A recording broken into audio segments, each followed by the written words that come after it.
पियाज साईर स्वाद एकदम पूरा नियारा आ बहुत सुंदर बहुत टेस्टी। वर्तमान जेहेतु मार्केट रे पियाज साईर चाहिदा अधिक तेणु मु पियाज साईर नहीं आज गोटे नुआ रेसिपी प्रस्तुत करछि। नमस्कार, लिपा किचन रे आपण समस्त को स्वागत। आकु बनेई कि ना पखाळ हो गरम हो सबु थरे खाई परिबे, बहुत सुंदर बहुत टेस्टी रहइबो। फेसबुक पेज देखतेले फॉलो तो निश्चय करिवे। आ मो चैनल जदी नुआ सब्सक्राइब करिया को भूलिबेनी। वीडियो जदी आपनको भलो लागे लाइक करिवे आ शेयर करिवे।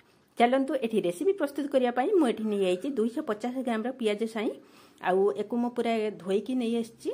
धोईकी आनी सारापर आम छुरी हो कि पनिकी हो जो थे आपन को सहज से आम छोट छोट पीस करके काटी नवा।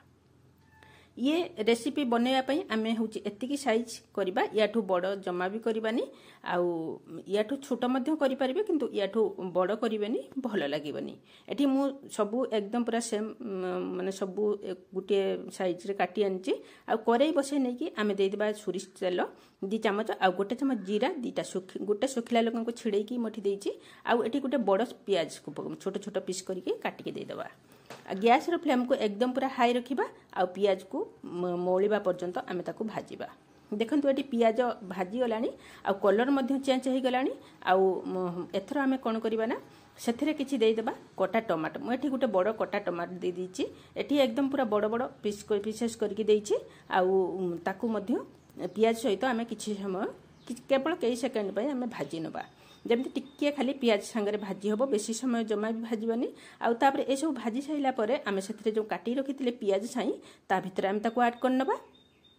आउ पियाज साई की मध्य टमाटो आउ पियाज सहित भाजी नबा। सेथिरे टिके भाजी साइला परे आमे दे देबा स्वाद अनुसार लूण आउ कलर अनुसार हळदी गुंड लूण देकी आमे ताको भल की मध्य होची मिसई नबा। आउ ताकू आमे 3 रु 4 मिनिट पर्यंत एमती भाजीबा। देखो 3-4 मिनिट परे मु आपन को देखौची पियाज साई हमर भाजी गलानी आउ सिजी गलानी मध्य आउ टमाटो मध्य सिजी गलानी आउ ये बहुत सुंदर मध्य हे गलानी। एथिरे आमे कोन करबा ना 4टा मटी अंडा नैछि।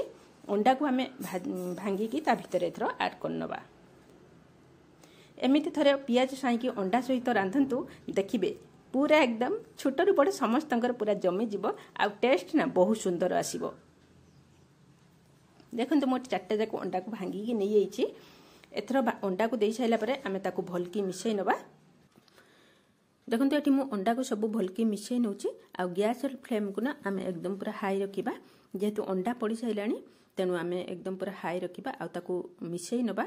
मिसई साइला परे जेतेले हमर अंडारू टिके होची लाल अंश छाड़ी आसीबो सेतेबेले आमे कोन करियो ना सेथिरे दे देबा हाफ चमच लाल लंका गुंड। एठी राग नुह खाली केवल कलर आसिया पय आ दे देबा आमे हाफ चमच रु टिके अधिक मीट मसला।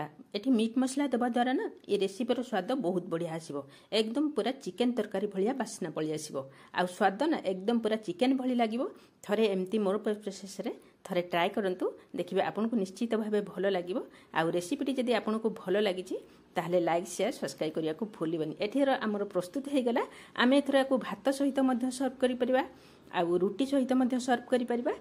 रहूची बाय जय।